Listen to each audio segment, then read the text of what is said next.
मैं डाकू जरूर आं पर बेगैरत नहीं आं। मौलाना मोहम्मद अमीन सफदर उकाड़वी रहमतुल्लाह अलैहि ने अपनी किताब में लिखा, फरमाते हैं, मुझे वहाड़ी के एक गांव से बड़ा मोहब्बत भरा खत लिखा गया कि मौलाना साहब हमारे गांव में आज तक सीरतुन नबी सल्लल्लाहु अलैहि वसल्लम पर बयान नहीं हुआ। हमारा बहुत दिल करता है आप हमें वक्त अनायत फरमा दें, हम तैयारी कर लेंगे। मैंने मोहब्बत भरे जज्बात देखकर खत लिख दिया कि फला तारीख को मैं हाजिर हो जाऊंगा। दिए गए वक्त पर मैं फकीर ट्रेन पर से उतर कर टांगे पर बैठकर गांव पहुंच गया तो आगे मेजबानों ने मुझे हदिया पेश करके कहा, मौलाना साहब आप जा सकते हैं, हम बयान नहीं करवाना चाहते। वजह पूछी तो बताया कि हमारे गांव में 90% कादियानी हैं। वो हमें धमकियां देते हैं कि ना तो तुम्हारी इज्जतें, न माल, न घर बार महफूज रहेंगे।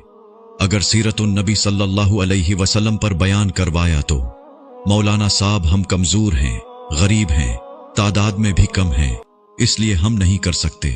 मैंने लिफाफा वापस कर दिया और कहा, बात तुम्हारी होती या मेरी होती तो वापस चला जाता।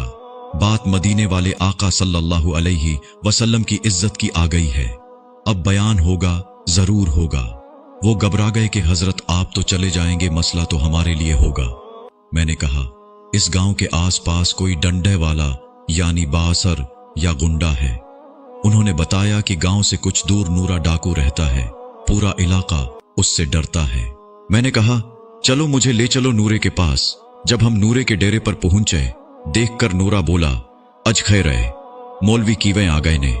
मैंने कहा कि बात हुजूर सल्लल्लाहु अलैहि वसल्लम की इज्जत की आ गई है, तुम कुछ करोगे। मेरी बात सुनकर नूरा बिजली की तरह खड़ा हुआ और बोला, मैं डाको जरूर आं पर बेगैरत नहीं आं। वो हमें लेकर चल निकला। मस्जिद में 3 घंटे बयान किया मैंने और नूरा डट कर खड़ा रहा। आखिर में नूरे ने यह कहा कि अगर किसी ने मुसलमानों की तरफ आंख उठाकर भी देखा तो नूरे से बच नहीं सकेगा। मैं वापस आ गया। कुछ माह बाद मेरे घर पर एक आदमी आया, सर पर अमामा, चेहरे पर दाढ़ी, जबान पर दरूदी पाक का विर्द। मैंने पूछा, कौन हो? वो रोकर बोला, मौलाना मैं नूरा डाकू आं। जब उस दिन मैं वापस घर को लौटा, जाकर सो गया। आंख लगी ही थी, प्यारे मुस्तफा करीम सल्लल्लाहु अलैहि वसल्लम मेरे ख्वाब में तशरीफ लाए। मेरा माथा चूमा और फरमाया, आज तूने मेरी इज्जत पर पहरा दिया है, मैं और मेरा अल्लाह तुमसे खुश हो गए हैं। अल्लाह ने तेरे पिछले सब गुनाह माफ फरमा दिए हैं। मौलाना साहिब, इसके बाद मेरी आंख खुली तो सब कुछ बदल चुका था। अब तो हर वक्त आंखों से आंसू ही खुश्क नहीं होते। मौलाना साहब, मैं आपका शुक्रिया अदा करने आया हूं। आपकी वजह से तो मेरी जिंदगी ही बदल गई, मेरी आखिरत संवर गई है।